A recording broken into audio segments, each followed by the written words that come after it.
Hi, everybody. What a beautiful day. Well, as it appears in the video.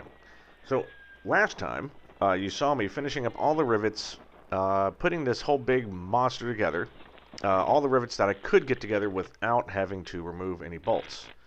Like I said, Vans doesn't want you to remove any bolts until you've done all the other rivets, because you really want this thing to be in its like final form, its shape, right?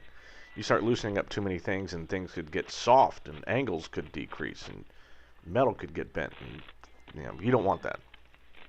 So the only place where we did have missing rivets was around the landing gear brace, which normally sits, well, right there where the landing gear goes. It's only about 20 rivets a side, I think. Pretty easy too. It's just 426 is like nothing. No, there's no surprises. This also gave me a good opportunity to square up the holes for the landing gear. I thought I had cut a hole out for it properly, but I did not. And so there you go. I got my file in hand and just squaring that stuff off. So Van says, take the bolts off that you need to. In this case, it was the 4 bolts holding the landing brace in place, plus the landing brace itself. And as soon as I'm done putting these in, I'm putting that brace right on back, as you can see. I use a little more lubricant to make sure it slips into place without causing any bad frictions.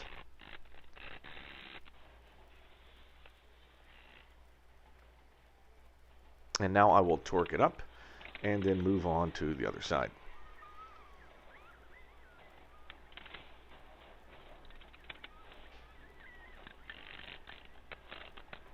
Let's see, any other updates?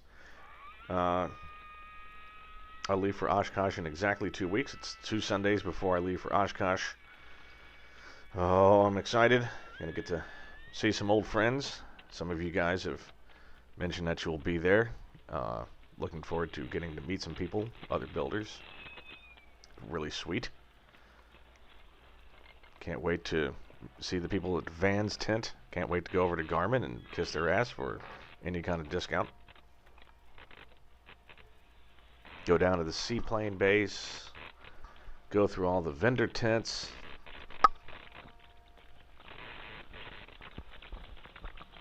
Maybe an air show or two. I'm only going to be there for Monday, Tuesday, and Wednesday.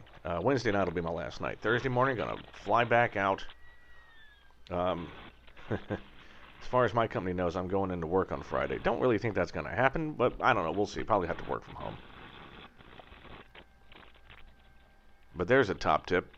You want to take a whole week off? Just tell them you're only taking 4 days off. No one's going to even flinch when you're like, yeah, kind of jet lagged from all that travel. I think I'm just going to take Friday off too for my mental health.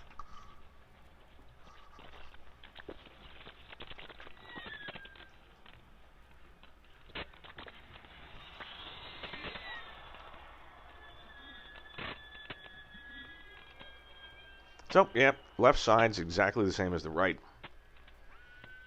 Once you're done, you just put the brace back into place, bolt everything back in. The next step after that, and you're only gonna see it at the end tip of this video. But the very next thing, oh, that's nice. Just drop your camera down. The next thing is you will put the control column in, or actually, you're gonna create the control column and put it in. Now, I've already done that a long time ago. As soon as I started working on the fuselage back in like the beginning of February, I said, oh, look, I can put the control column in place, and then I can put the control stick in place, and then I can sit on these spars, and then I can make airplane noises. So I went ahead and did all that work. And, and I talked about it at some point. Hell if I remember which one it was. But that's already been done. So in the next video, you'll see me put that in, and then we will continue to work on, let's see what's next after that. Oh no, there's something, but yep, so there's a control rod, which I will tell you all about that fun in the next video. Thank you for joining me, and I'll see you soon.